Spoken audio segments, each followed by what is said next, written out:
বন্ধুরা, ভ্রমণের স্বর্গরাজ্য ভারতে অফুরন্ত থাকলেও চিরকালের জন্যে ভূস্বর্গের তকমা কিন্তু রয়েছে কাশ্মীরের কাছে। আপনি যে বয়সী হন না কেন, কাশ্মীরের প্রেমে পড়ে আপনাকে গুনগুন করতে হবে। Hello everyone, welcome back to my new video.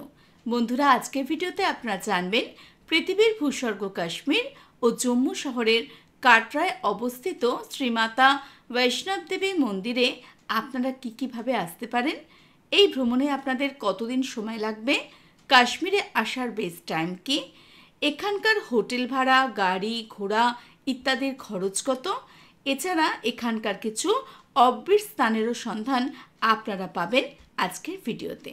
তো চলুন বন্ধুরা, ভিডিওটা শুরু করা যাক।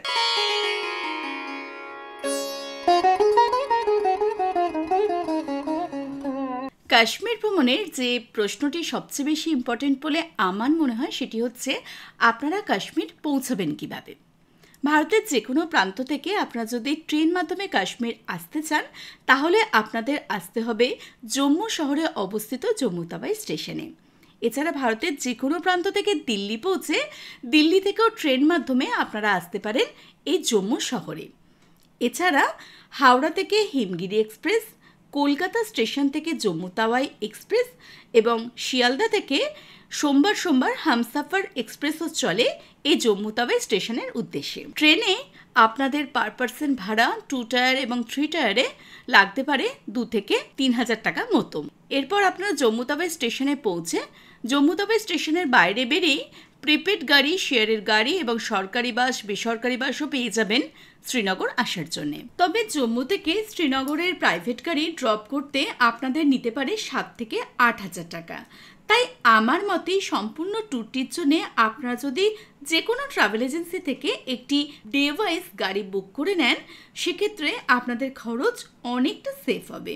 তবে গাড়ি বুক করবার আগে গাড়ি ভাড়া, কোথায় কতদিন থাকবেন, কোন কোন স্থান ঘুরে দেখবেন, এই সমস্ত কথা পরিষ্কারভাবে বলে নিন, যাতে আপনাদের ট্যুরে কোনো সমস্যা না হয়। বন্ধুরা, আপনারা যদি ফ্লাইটে কাশ্মীর ভ্রমণ করতে চান তাহলে আপনারা ভারতের যে কোনো বড় বড় শহর থেকে ফ্লাইটে আসতেই পারেন জম্মু বা শ্রীনগর এয়ারপোর্টে।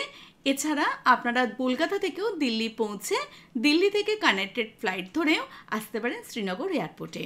তবে সেক্ষেত্রে পার পার্সন ভাড়া কিন্তু অনেকটাই বেশি, 8 থেকে 10,000 টাকা আপনারা মাথাপিছু ধরে রাখতে পারেন। কাশ্মীর ভ্রমণে যে প্রশ্নটি আমাদের দ্বিতীয় নম্বরে রয়েছে সেটা হলো কাশ্মীর ভ্রমণের বেস্ট টাইম কি। ডিসেম্বর টু ফেব্রুয়ারি কাশ্মীরে শীতকাল বিরাজ করে। সেই সময় চারদিকের ভ্যালি থেকে শুরু করে পাহাড়, রাস্তা সমস্ত কিছু বরফে আচ্ছাদিত থাকে। এমনকি সেই সময় শ্রীনগরের ডাল লেকও বরফে আচ্ছাদিত থাকে। এই সময় স্নোফলস হয়ে থাকে এবং অধিকতর সময় রাস্তা অবরুদ্ধ হয়ে থাকে বরফের কারণে। এরপর আসছি মার্চ টু এপ্রিল মাস। এই সময় আপনারা টিউলিপ গার্ডেনে টিউলিপ ফুল দেখতে পাবেন, বরফ পাবেন, স্নোফলসও পেতে পারেন। এরপর আসছি মে টু জুন মাস। এই সময় আপনারা সবুজ ভ্যালি দেখতে পাবেন, নানা ধরনের ছোট ছোট ফুল দেখবেন আপনারা ভ্যালিতে ফুটে আছে, বরফও পাবেন, বরফের গ্লেশিয়ার দেখতে পাবেন। আর এই সময়টা সত্যি খুব সুন্দর, আমরাও গেছিলাম এই সময়তেই। আমার তো খুবই ভালো লেগেছে এই সিজনে কাশ্মীরকে। এরপর আসি জুলাই টু আগস্ট। এই সময়টা কাশ্মীরে অধিকতর সময় বৃষ্টি হয়, আর এই সময়ও আপনারা নর্মালভাবে কাশ্মীরকে এনজয় করতে পারেন। এরপর আসি সেপ্টেম্বর টু নভেম্বর। এই সময় কাশ্মীরে গেলে আপনারা গাছে গাছে আপেল দেখতে পাবেন, সবুজ ভ্যালি দেখতে পাবেন এবং বরফের সংখ্যাটা এই সময় অনেকটাই কম থাকে, দূরের পাহাড়ে আপনারা বরফ দেখতে পাবেন। এরপর আসি কাশ্মীর ভ্রমণের ক্ষেত্রে যে প্রশ্নটি আপনাদের খুবই কমন, তা হলো কাশ্মীর ভ্রমণে কদিন সময় লাগতে পারে। সম্পূর্ণ কাশ্মীর জুড়ে রয়েছে নানা ট্যুরিস্ট স্পট। তবে কাশ্মীরের প্রমুখ যে স্থানগুলি খুবই পপুলার, অর্থাৎ শ্রীনগর, গুলমার্গ, সোনমার্গ, পেহেলগাঁও, এই স্থানগুলি ঘুরে দেখতে আপনাদের লাগবে 7 ডেজ 6 নাইটের ট্যুর প্যাকেজ। দ্বিতীয়ত, এই সম্পূর্ণ ট্যুরটির সঙ্গে আপনারা যদি জম্মুর কাটরা শহরে অবস্থিত শ্রীমাতা বৈষ্ণব দেবীর দর্শন করতে চান তাহলে আপনাদের লাগবে 9 ডেজ 8 নাইটের ট্যুর প্যাকেজ। আর আপনারা যদি আমার মতন কাশ্মীরের পপুলার স্থানগুলির সাথে শ্রীমাতা বৈষ্ণব দেবী এবং এখানকার কাশ্মীরের কিছু অফবিট প্লেসও ঘুরে দেখতে চান, তাহলে আপনাদের লাগবে 12 ডেজ 11 নাইটের ট্যুর প্যাকেজ। তবে এই ট্যুর প্যাকেজটা কিন্তু জম্মু টু জম্মুর আমি দিলাম। এবার আপনারা কোথা থেকে আসছেন, আপনাদের জম্মু পৌঁছাতে কদিন সময় লাগছে, সেই সময়টাও কিন্তু ইনক্লুড করে আপনারা একটি ট্যুর প্যাকেজ বানাতে পারেন। বন্ধুরা, কাশ্মীর রিলেটেড নানা স্থানের ভিডিও আমি আগেও আপলোড করেছি আমার ইউটিউব চ্যানেল অলওয়েজ হ্যাপি দেবনাতে। আপনারা সিরিয়াল ওয়াইজ প্রতিটি ভিডিও একবার দেখে নিতে পারেন। তবে এই ভিডিওতে আমি আপনাদের সহজে গাইড করবার জন্যে আমার কাশ্মীর ভ্রমণের এক্সপিরিয়েন্স ডে ওয়াইজ তুলে ধরছি আপনাদের সামনে। আশা করছি এই ভিডিওটি দেখার পর আপনাদের মনে সমস্ত প্রশ্নের উত্তর আপনারা পেয়ে যাবেন। বন্ধুরা, আমরা আমাদের কাশ্মীর ট্যুর শুরু করেছিলাম কলকাতা স্টেশন থেকে। কলকাতা স্টেশন থেকে 11:45 জম্মু তাওই এক্সপ্রেস ধরে আমরা রওনা হই জম্মুর পথে। এই ট্রেনটি মোট 79টি স্টেশন অতিক্রম করে আমাদের পৌঁছে দেবে জম্মুতে অবস্থিত জম্মু তাওই স্টেশনে। তৃতীয় দিন সকাল 8:50 আমাদের ট্রেন এসে দাঁড়ালো জম্মু তাওই স্টেশনে। স্টেশন থেকে বাইরে বেরিয়েই দেখি স্টেশন লাগোয়া রয়েছে প্রিপেড ট্যাক্সি স্ট্যান্ড, আর সেখান থেকে আরও 5 মিনিট হেঁটে গেলেই রয়েছে বাস স্ট্যান্ড। আমরা ট্যাক্সি স্ট্যান্ড থেকে একটি গাড়ি বুক করে এগিয়ে চললাম কাটরার উদ্দেশ্যে। বন্ধুরা, এই মুহূর্তে আমরা প্রিপেড ট্যাক্সি নিয়েছি। আমরা নিয়েছি এখানে নন এসি ট্যাক্সি। আমাদের এখানে ভাড়া পড়েছে 1530 টাকা, আর যদি আমরা এসি নিতাম তাহলে আমাদের পড়তো 1700 টাকা। 1 ঘন্টা লাগবে জম্মু থেকে কাটরা যেতে। সমুদ্র পৃষ্ঠ থেকে 875 মিটার উচ্চতায় ত্রিকুট পাহাড়ের পাদদেশে অবস্থিত কাটরা শহরটি নানা ধরনের মন্দির এবং নিজস্ব সৌন্দর্যের জন্য বিখ্যাত। শহরের উপর দিয়ে বয়ে গেছে বাণগঙ্গা নদী। এই শহরের মূল আকর্ষণ শ্রীমাতা বৈষ্ণোদেবী মন্দির, যেখানে প্রতিদিন লাখো লাখো ভক্তগণ এসে থাকে মায়ের দর্শনে। কথা বলতে বলতে এবং প্রকৃতির রূপ দেখতে দেখতে আমরা এসে পৌঁছে গেছি কাটরা শহরের সবচেয়ে ব্যস্ততম স্থান কাটরা বাস স্ট্যান্ডে। সমগ্র কাটরা শহর জুড়ে রয়েছে প্রচুর হোটেল এবং রেস্তোরাঁ। আপনারা যদি কাটরা শহরে রুম নিয়ে থাকতে চান তাহলে আমার মতে আপনারা বাস স্ট্যান্ডের কাছের হোটেলগুলি দেখতে পারেন। এখানে থাকার সুবিধাগুলি হলো, এখান থেকে আপনারা চাইলে মায়ের মন্দির পায়ে হেঁটে দর্শনে যেতে পারেন। এখান থেকে ট্রান্সপোর্ট মাধ্যমটিও বেশ ভালো। এখান থাকলে আপনারা কাটরা মার্কেটটিও পায়ে হেঁটে ঘুরে দেখতে পারেন। আর এখানে থাকার সবচেয়ে বড় বেনিফিট এটাই, বৈষ্ণোদেবী মন্দির যাত্রার জন্য যে যাত্রা পার্চিটি লাগে সেই সেন্টারটিও রয়েছে বাস স্ট্যান্ডের খুবই কাছে। এখানে থাকার জন্য রয়েছে নিহারিকা কমপ্লেক্স। আপনারা চাইলেই নিহারিকা কমপ্লেক্সে থাকতে পারেন। অনলাইন এবং অফলাইন দুভাবেই আপনারা এখানকার রুম বুক করতে পারেন। এছাড়া বৈষ্ণবদেবী মন্দিরে যাত্রার সময় যদি আপনারা সেখানে থাকতে চান তার জন্যও আপনারা নিহারিকা কমপ্লেক্সে এসে ঘর বুক করতে পারেন। তবে আমরা ছিলাম এখানকার নিহারিকা ভবনেরই ঠিক বিপরীতের একটি হোটেলে, যেখানে আমাদের পার ডে ভাড়া পড়েছিল 1800 টাকা। হোটেলের নাম, ফোন নাম্বার ডেসক্রিপশন বক্সে আমি দিয়ে রাখছি, আপনারা যদি মনে করেন যোগাযোগ করতে পারেন। জম্মু কাশ্মীর ভ্রমণে অবশ্যই মাথায় রাখবেন, জম্মু কাশ্মীরে কিন্তু অন্য কোনো রাজ্যের প্রিপেড সিম কাজ করে না। তাই আগে থেকে আপনারা পোস্টপেড সিম নিয়ে আসবেন, নচেত এখানকার লোকাল সিম আপনাদের 300 টাকা দিয়ে নিতে হবে। কাটরা হোটেলে লাঞ্চ করতে এসে আমরা জানতে পারলাম এখানকার কোনো হোটেলেই আপনারা ননভেজ খাবার পাবেন না, এমনকি এখানে পেঁয়াজ রসুনেরও কোনো খাবার আপনারা পাবেন না। সেদিন বিকালবেলাটা আমরা পায়ে হেঁটে ঘুরে দেখলাম কাটরা মার্কেটকে। ডিনার করে ফেরবার সময় আমরা রেজিস্ট্রেশন সেন্টার থেকে আমাদের যাত্রা পার্চি রেজিস্ট্রেশন করিয়ে নিই। রেজিস্ট্রেশন করতে এখানে আপনাদের লাগবে অনলি ফর আপনাদের আধার কার্ড। এখানে কোনো পয়সা লাগবে না। একটা কথা মাথায় রাখবেন, রেজিস্ট্রেশন করার 6 ঘন্টার মধ্যেই আপনাদের কিন্তু যাত্রা শুরু করতে হবে। দ্বিতীয় দিন ভোর 3টে সাড়ে 3টে নাগাদ আমরা আমাদের হোটেল থেকে রওনা হই মায়ের মন্দিরের উদ্দেশ্যে। হোটেল থেকে মায়ের মন্দিরের দূরত্ব ছিল 2 কিলোমিটার মতো। তাই আমরা 100 টাকা দিয়ে একটি অটো বুক করে পৌঁছে যাই দর্শনী গেটের ঠিক সামনে। দর্শনী গেটের সামনে থেকে আমরা 3টি লাঠি কিনে নিই, কারণ আজকের এই যাত্রাটি আমরা করেছিলাম পায়ে হেঁটে। 2023-এর নিয়ম অনুযায়ী আপনারা এই যাত্রায় কোনো রকম ক্যামেরার ব্যবহার করতে পারবেন না। দর্শনী গেটের চেকপোস্টে আপনারা যদি ক্যামেরা সহ ধরা পড়েন তাহলে আপনাদের প্রবেশের অনুমতি দেয়া হবে না। তাই আগেই আপনাদের ক্যামেরা আপনারা হোটেলে রেখে আসুন, নচেত দর্শনী গেটের বাইরের যে দোকানগুলি রয়েছে সেখানে কিছু মূল্য বিনিময়ে আপনাদের ক্যামেরাগুলি জমা দিয়ে আসতে হবে। এছাড়া আপনারা মোবাইল দিয়ে আপনাদের ছবি ভিডিওগ্রাফি করতে পারেন। দর্শনী গেট থেকে মায়ের ভবনের দূরত্ব প্রায় 13 কিলোমিটার মতো। এই সম্পূর্ণ পথটি আলো, টিনের শেড, তারজালি দিয়ে মোড়া। জায়গায় জায়গায় রয়েছে পানীয় জলের সুব্যবস্থা, রয়েছে শৌচালয়, বসবার জন্য রয়েছে বেঞ্চের ব্যবস্থা, রয়েছে মেডিকেল ফেসিলিটি, রয়েছে খাবারের নানা দোকান, রয়েছে লঙ্গরের ব্যবস্থা। এছাড়া শ্রীমাতা সাইনবোর্ডের তরফ থেকেও এখানে নানা ভোজনালয় চালানো হয়, যেখানে আপনারা খুবই কম মূল্যে ভালো খাবার পেয়ে যাবেন। দিবারাত্রি ভক্তেরা এই যাত্রাটি করে থাকে সারা বছর। তাই আপনারা চাইলে এই যাত্রাটি পায়ে হেঁটে, ঘোড়ায় চড়ে বা পিঠুতে করে যাত্রাটি করতে পারেন। এই যাত্রায় পিঠুতে এবং ঘোড়াতে কি রেট আছে সেটা আমি স্ক্রিনে দিয়ে দিচ্ছি, আপনারা দেখে নিতে পারেন। এছাড়া কাটরা চক থেকে 2 কিলোমিটার দূরে সানজিচাতে রয়েছে হেলিপ্যাড, যেখান থেকেও আপনারা হেলিকপ্টারের মাধ্যমে এই যাত্রাটি করতে পারেন। বন্ধুরা, এই সম্পূর্ণ যাত্রায় আপনারা দেখবেন নানা মন্দির, যার মধ্যে উল্লেখযোগ্য রয়েছে গীতামাতা মন্দির, চরণ পাদুকা মন্দির, অর্ধকুমারী মন্দির। এছাড়া রয়েছে বাণগঙ্গা নদী। পাহাড়ের যত উপরে আপনারা উঠবেন, নিচের ভ্যালির সৌন্দর্য দেখে ততই আপনাদের চোখ ধাঁধিয়ে যাবে। এই সম্পূর্ণ যাত্রায় ভক্তেরা মায়ের জয়কারা দিতে দিতে এগিয়ে চলে মায়ের ভবনের উদ্দেশ্যে।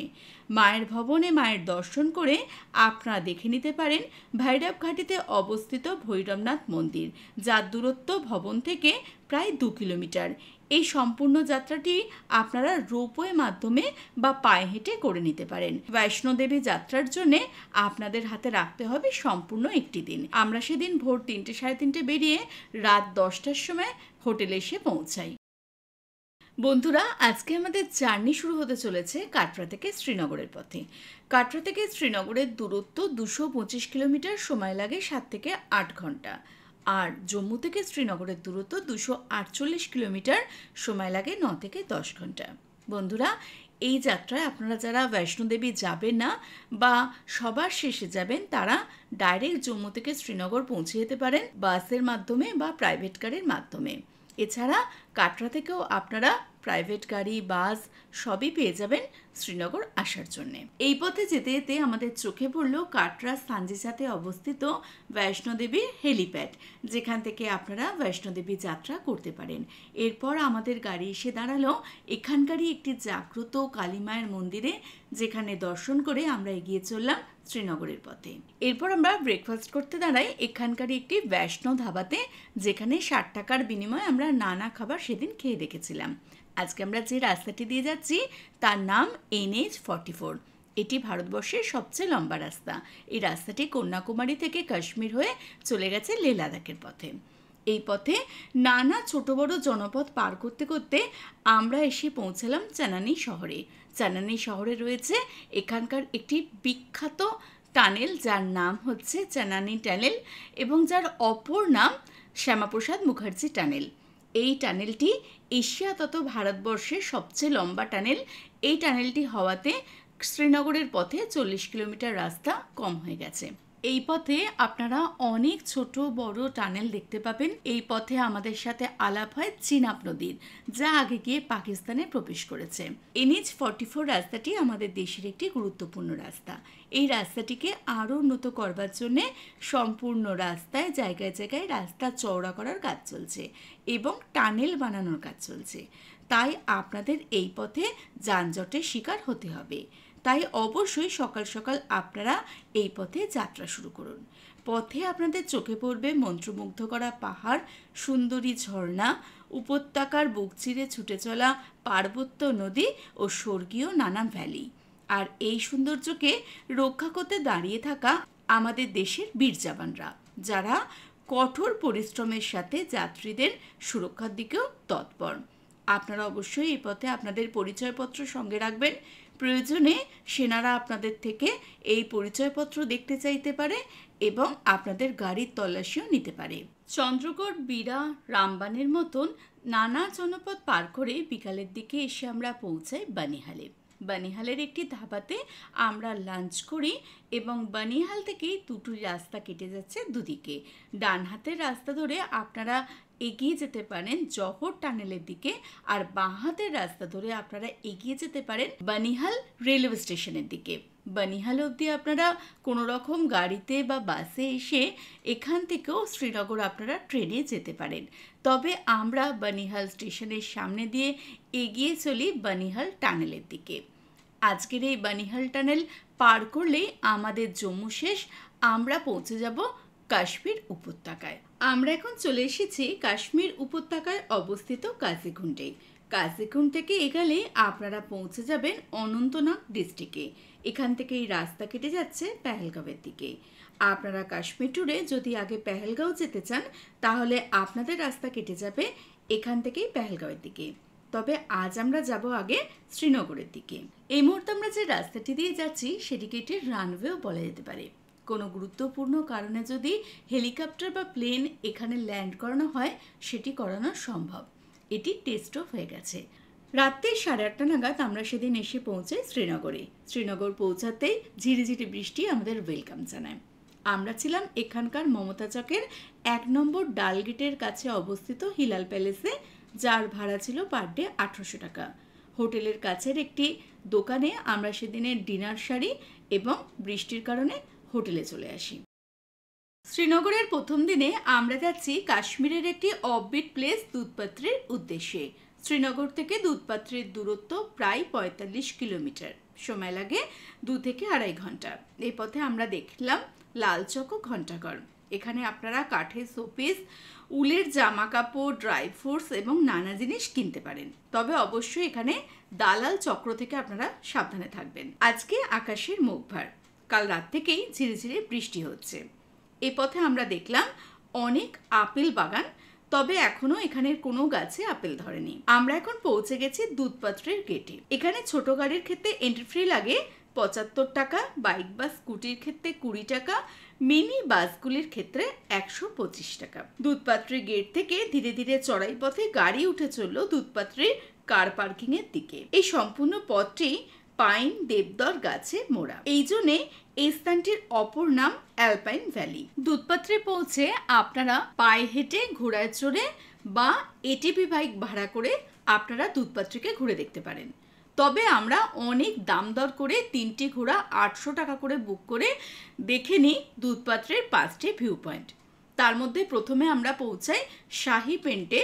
বলা হয় কাশ্মীরের আগেকার দিনের মানুষেরা এই ধরনের কাঠের এবং মাটি দিয়ে তৈরি বাড়িতে থাকতেন।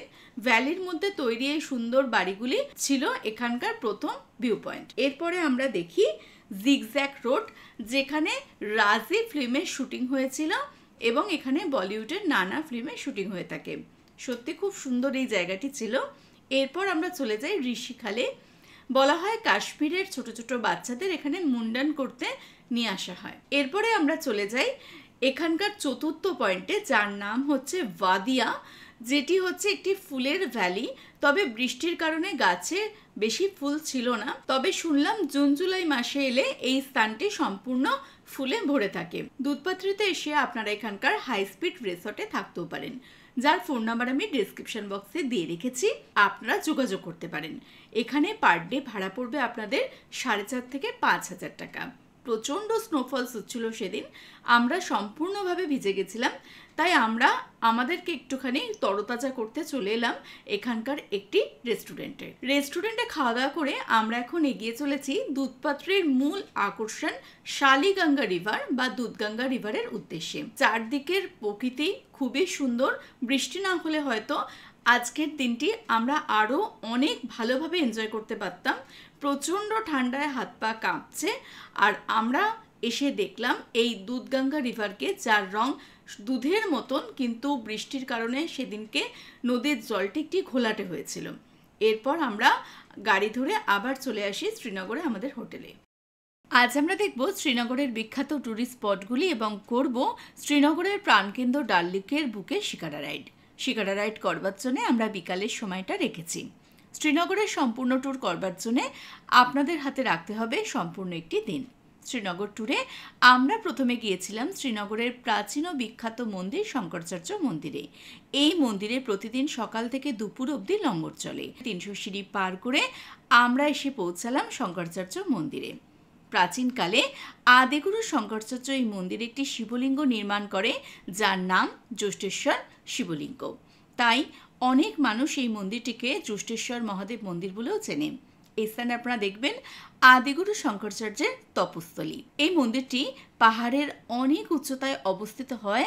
আপনারা এই মন্দির থেকে ডাল লেক সহ শ্রীনগরের একটি সুন্দর ভিউ এনজয় করতে পারবেন। এরপর আমরা চলে আসি পরিমহলে। পরিমহলের এন্ট্রি ফি বড়দের জন্য 24 টাকা, 12 বছরের নিচের বাচ্চাদের জন্য 12 টাকা। নানা ধরনের ফুল, বাহারি গাছে সমৃদ্ধ এই গার্ডেনটি পাহাড়ের বেশ উচ্চতায় অবস্থিত হওয়ায় এখান থেকে ডাল লেকের একটি সুন্দর ভিউ আপনারা এনজয় করতে পারবেন। এরপর আমরা চলে আসি চশমাশাহী বাগে।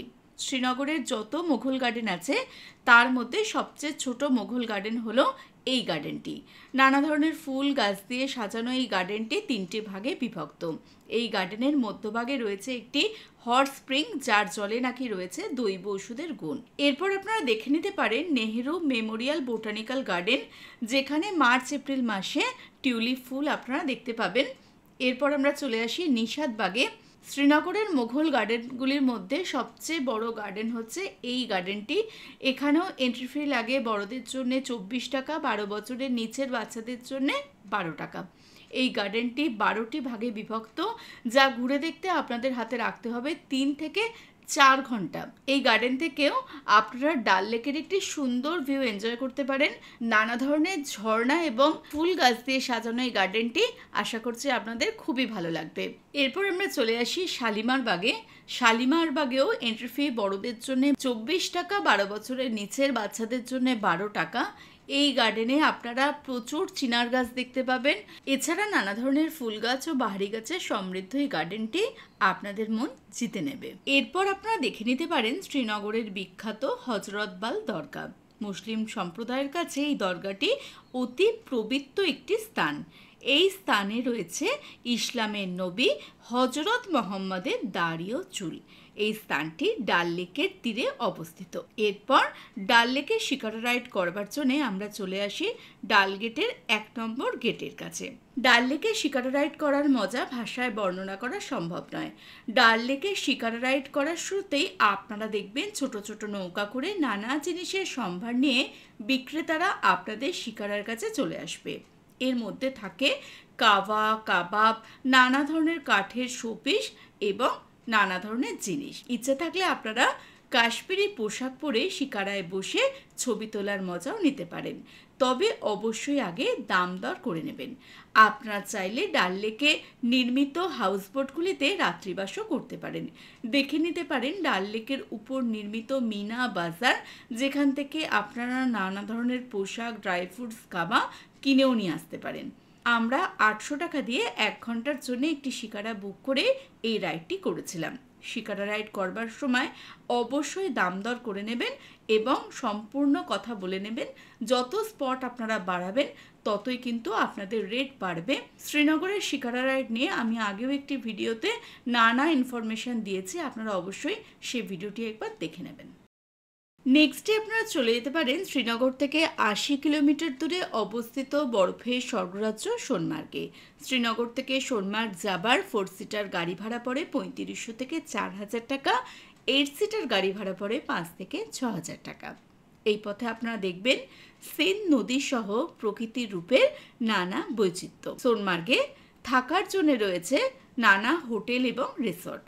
তবে অধিকতর পর্যটক দিনের দিনে সোনমার্গ থেকে শ্রীনগর ফিরে আসে। সোনমার্গ দেখার জন্য আপনাদের হাতে রাখতে হবে সম্পূর্ণ একটি দিন। সোনমার্গ পৌঁছে আপনারা চাইলে দুভাবে সোনমার্গকে ঘুরে দেখতে পারেন। সোনমার্গ থেকে গাড়ি ভাড়া করে আপনারা চলে যেতে পারেন জজিলা পাসের উদ্দেশ্যে, যার ভাড়া পড়ে সম্পূর্ণ গাড়ির ক্ষেত্রে 6000 টাকা। এছাড়া ঘোড়া করে আপনারা যেতে পারেন থাজিবাস গ্লেশিয়ারের উদ্দেশ্যে। আমরা অনেক দাম দর করে 900 টাকা করে 3টি ঘোড়া সহ গামবুট ভাড়া করে চলি থাজিবাস গ্লেশিয়ার ঘুরে দেখতে। আমরা এখানে এসে ঘোড়ায় করে যেতে যেতে এখানকার শহীদদের মুখে শুনলাম এই স্থানে বলিউডের নানা বিখ্যাত ফিল্ম শ্যুট হয়েছে। এই পথে ওই সমস্ত জায়গাগুলিও আপনাদের ওনারা ঘুরে দেখাবেন। এই মুহূর্তে আমরা যে পথটি দিয়ে যাচ্ছি সেটি থাজিবাস গ্লেশিয়ার ওয়াইল্ড লাইফ সেঞ্চুরিরই একটি অংশ। এই স্থানে রয়েছে প্রচুর দালাল চক্র, তাই খুব সাবধান আপনারা সব কিছু থেকে। আপনারা এখানে এসে স্লেজ গাড়ি চেপেও ঘুরতে পারেন। এখানে 100 মিটার স্লেজ গাড়ির ভাড়া পড়ে 200 টাকা। এখানে একটি ছোট ম্যাগির দাম 80 টাকা, 1 কাপ চায়ের দাম 50 টাকা। নেক্সটে আপনারা দেখে নিতে পারেন শ্রীনগর থেকে 51 কিলোমিটার দূরে অবস্থিত গুলমার্গ, যা তাজ অফ কাশ্মীর নামে প্রসিদ্ধ। শ্রীনগর থেকে গুলমার্গ যেতে লোকাল ট্যাক্সি ভাড়া নেয় 2050 টাকা। প্রাইভেট 4 সিটার গাড়িগুলি নেয় 3000 থেকে 3500 টাকা। প্রাইভেট 8 সিটার গাড়ির ক্ষেত্রে 4500 টাকা মতো। শ্রীনগর থেকে টংমার্গের রাস্তা বেশ সমতল। টংমার্গ থেকেই শুরু হয় চড়াই রাস্তা। সবুজ মখমলে ঘাসের মাঝে ছোট ছোট ফুল ও পাইন, দেবদার গাছের ঘন জঙ্গলের মাঝখান দিয়ে রাস্তা ধীরে ধীরে উঠে গেছে গুলমার্গের দিকে। গুলমার্গে থাকার জন্য রয়েছে বেশ কিছু প্রাইভেট হোটেল ও জেকেডিসির কটেজ। এই জেকেডিসির কটেজগুলিতে আপনাদের থাকার জন্য আগে থেকে অনলাইনে ঘর বুক করতে হবে। গুলমার্গের মূল আকর্ষণ এখানকার কেবল কার অর্থাৎ গন্ডোলা রাইড, যার জন্য আগে থেকে আপনাদের অনলাইনে টিকিট কেটে রাখতে হবে। 2টি ফেজে এই রাইডটি হয়ে থাকে। গুলমার্গের এই কেবল কারটি ভারত তথা সমগ্র এশিয়ার সর্বোচ্চ অপারেটিং কেবল কার। এছাড়া আপনারা এটিভি বাইকে করে ও এখানকার লোকাল ট্যাক্সি ভাড়া করে দেখে নিতে পারেন গুলমার্গের নানা সাইটসিন। তার মধ্যে রয়েছে বেশ কিছু shooting spot, children park, golf course ও কাশ্মীর ভিউ পয়েন্ট। মোট 6টি পয়েন্ট ঘুরে দেখতে আপনাদের এখানে খরচ হতে পারে 1200 টাকা মতো। নেক্সট ডে আমরা গিয়েছিলাম কাশ্মীরের এক অফবিট প্লেস গুরেজ ভ্যালির উদ্দেশ্যে, যা বছরের 5 থেকে 6 মাস ওপেন থাকে। আপনারা যারা গুরেজ ভ্যালি যাবেন না তারা এই দিন শ্রীনগর থেকে চলে যেতে পারেন পেহেলগামের উদ্দেশ্যে। শ্রীনগর থেকে গুরেজ ভ্যালির দূরত্ব 130 কিলোমিটার, সময় লাগে 6 থেকে 7 ঘন্টা। এই পথে আপনারা দেখবেন মানাস বা লেক, উলার লেক, পীর বাবার মাজার ও 11,672 ফুট উচ্চতায় অবস্থিত রাজদান পাস। গুরেজ ভ্যালি যেহেতু নিয়ন্ত্রণ রেখায় অবস্থিত, তাই বিএসএফ জওয়ানরা এই সম্পূর্ণ পথটি সুরক্ষা বলয়ে মুড়ে রেখেছে। তাই অবশ্যই আপনারা আপনাদের আধার কার্ড এ পথে নিয়ে আসবেন। আপনারা আমাকে প্রশ্ন করেছেন অন্য কোনো দেশের নাগরিক এই পথে আসতে পারবে কিনা। উত্তর হলো না, একমাত্র ভারতীয় নাগরিকরাই এই পথে আসতে পারবে। আপনারা যদি গুরেজ ভ্যালি আসতে চান তাহলে অবশ্যই আপনাদের হাতে রাখতে হবে 2 থেকে 3 দিন। এই পথে অবশ্যই আপনারা বড় গাড়ি নিয়ে আসুন। আমরা ছোট গাড়ি নিয়ে এসে অনেক সমস্যায় পড়েছিলাম। এই পথে বড় গাড়িতে ভাড়া পড়ে 5 থেকে 5,500 টাকা পার ডে হিসেবে, আর ছোট গাড়িতে ভাড়া পড়ে 3,500 থেকে 4,000 টাকা পার ডে হিসেবে। আমরা ছিলাম সেদিন গুরেজের দাবার ভিলেজের কাকা প্যালেসে। দাবারে রয়েছে অনেক ছোট বড় হোমস্টে যেখানে আপনারা থাকতে পারেন। তবে কাকা প্যালেসে রয়েছে সিঙ্গেল বেড থেকে শুরু করে ডাবল বেড এবং ফ্যামিলি বেডের ফ্যাসিলিটি। এখানে রুমের সাথে আপনাদের ব্রেকফাস্ট এবং ডিনার কমপ্লিমেন্টারি। এখানে সিঙ্গেল বেডে ভাড়া পড়ে 2,000 টাকা পার ডে হিসেবে, ডাবল বেডে ভাড়া পড়ে 4,000 টাকা পার ডে হিসেবে এবং ফ্যামিলি বেড অর্থাৎ 2 জন হাজব্যান্ড ওয়াইফ এবং 5 বছরের নিচের বাচ্চা যদি হয় তাহলে আপনাদের সেক্ষেত্রে ভাড়া পড়বে 5,000 টাকা পার ডে হিসেবে। দাবার গেলে অবশ্যই আপনারা এখানকার আর্মি ক্যাফেতে ঘুরে আসতে ভুলবেন না। এখানকার খাবার সত্যিই অসাধারণ। দ্বিতীয় দিন সকালে ব্রেকফাস্ট সেরে আমরা বেরিয়ে পড়েছিলাম দাবার থেকে আরও দূর ইন্ডিয়া শেষগ্রাম চাকওয়ালির উদ্দেশ্যে।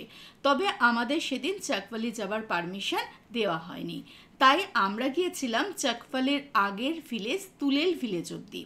এখানে যাবার পথে আমরা দেখেছিলাম এই পথে নানা ছোট বড় গ্রাম, দেখেছিলাম কাশ্মীরের আসল রূপ, দেখেছিলাম এখানকার মানুষদের কঠোর জীবনযাত্রা, এনাদের বাড়িঘরদোর, এনাদের সাথে কথা বলে এনাদের থেকে আমরা কাশ্মীর সম্পর্কে নানা কথা জানতে পারি। আসার পথে আমরা দেখেছিলাম দাবারের মেন অ্যাট্রাকশন হাওয়া খাতুন পিক ও এখানকার একটি সুন্দর ঝর্ণা যার নাম চশমা। দেখেছিলাম কিষানগঙ্গা নদীকে। এই কিষানগঙ্গা নদী আগে গিয়ে যখন পাকিস্তানে প্রবেশ করছে তখন তার নাম হয়ে যায় নীলাম রিভার। আজকে আমরা যাব গুরেজ ভ্যালি থেকে ডাইরেক্ট পেহেলগামের পথে। গুরেজ ভ্যালি থেকে পেহেলগামের দূরত্ব 215 কিলোমিটার আর শ্রীনগর থেকে পেহেলগামের দূরত্ব 95 কিলোমিটার। আমরা প্রথমে গুরেজ ভ্যালি থেকে 5.5 ঘন্টার জার্নি করে আসি শ্রীনগরে। এরপর শ্রীনগর থেকে আমাদের যাত্রা শুরু হয় পেহেলগামের পথে। এই পথে আপনাদের চোখে পড়বে কাশ্মীরের জগৎ বিখ্যাত জাফরানের ক্ষেত, যেখানে অক্টোবর মাসের দিকে জাফরানের চাষ করা হয়। এই পথে আপনারা দেখবেন সারি সারি ড্রাই ফ্রুটসের দোকান, যেখান থেকে আপনারা নানা ধরনের ড্রাই ফ্রুটস বাড়ির জন্য কিনে নিয়ে যেতে পারেন। পথে আপনাদের চোখে পড়বে কাঠের ব্যাটের ফ্যাক্টরি, যেখান থেকে আপনারা আপনাদের পছন্দ মতো ব্যাট বাড়ির জন্য নিয়ে যেতে পারেন। এই পথে রয়েছে প্রচুর আপেল বাগান। সেপ্টেম্বর অক্টোবর মাসের দিকে এই বাগানগুলিতে আপনারা দেখতে পাবেন প্রচুর আপেল। এরপরে আমরা পৌঁছে যাই অনন্তনাগ ডিস্ট্রিক্টের অনন্তনাগ মার্কেটে, যেখানে আমরা সেদিনে লাঞ্চ করেছিলাম। আপনারাও এই মার্কেট থেকে আপনাদের লাঞ্চ সারতে পারেন। এরপর আমাদের চোখে ধরা দিল স্রোতস্বিনী লিডার নদী। অনেক স্থানেই এই নদীতে রিভার রাফটিং হয়ে থাকে, আপনারা চাইলে সেটি করতে পারেন। দূরে সাইনবোর্ড জানাচ্ছে আমরা পেহেলগাঁও পৌঁছে গেছি। পথেই আপনারা দেখে নিতে পারেন অমরনাথ যাত্রার বেস ক্যাম্প। অমরনাথ যাত্রার সময় এই ক্যাম্পগুলিতেই যাত্রীদের থাকার ব্যবস্থা করা হয়।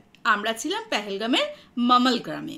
চলুন আমাদের হোটেলটা একবার আপনাদের দেখিয়ে দিই। আমাদের এই হোটেলেরও ফোন নাম্বার, ডিটেলস সমস্ত দেওয়া রইল ডেসক্রিপশন বক্সে, আপনারা চেক করে নিতে পারেন। পরের দিন আপনারা শুরু করতে পারেন পেহেলগামের সাইট সিন। সম্পূর্ণ পেহেলগামকে ঘুরে দেখতে গেলে আপনাদের হাতে রাখতে হবে 2টি দিন। পেহেলগামে বাইরের গাড়ি চলে না, তাই এখানকার ট্যুরিস্ট স্পটগুলি ঘুরে দেখার জন্য আপনাদের এখানকার লোকাল ট্যাক্সি স্ট্যান্ড থেকে গাড়ি বুক করতে হবে। আপনি কোন কোন স্পট দেখবেন এবং কোন গাড়িতে ঘুরবেন সেই অনুযায়ী আপনাদের এখানে গাড়ি ভাড়া পড়বে। প্রতিটি স্পটে আপনাদের 1 ঘন্টা করে সময় দেওয়া হবে। 1 ঘন্টার বেশি হলে আপনাদের থেকে 400 টাকা এক্সট্রা নেওয়া হবে। তাই আমার মতে আপনারা সম্পূর্ণ দিনের জন্য একটি গাড়ি বুক করে নিন। আমরা এখানে দেখেছিলাম এখানকার বিখ্যাত আরু ভ্যালি, যেটি আরু ওয়াইল্ড লাইফ সেঞ্চুরির মধ্যে অবস্থিত। দেখেছিলাম চন্দনবাড়ি, যেখান থেকে অমরনাথ যাত্রা শুরু হয়। দেখেছিলাম এখানকার বিখ্যাত ট্যুরিস্ট স্পট বেতাব ভ্যালি, যেটি আপনারা ঘুরতে যেতে পারেন। এছাড়া আপনারা পায়ে হেঁটে দেখে নিতে পারেন এখানকার মার্কেট এবং গৌরীশঙ্কর মন্দির। আশা করছি আজকের ভিডিওটি আপনাদের কাশ্মীর ভ্রমণে অনেক সাহায্য করবে। অবশ্যই কাশ্মীর ভ্রমণের প্লেলিস্ট থেকে প্রতিটি ভিডিও একবার এপিসোড ওয়াইজ আপনারা দেখে নিন, যাতে ডিটেলসে আপনাদের কাছে সমস্ত ইনফরমেশন পৌঁছে যায়। এরপরেও যদি কিছু জানবার থাকে কমেন্টস করুন এবং আপনারা অবশ্যই আমাকে জানাবেন আপনারা কাশ্মীর ট্যুর কবে প্ল্যান করছেন। দেখা হচ্ছে নেক্সট ভিডিওতে। ধন্যবাদ।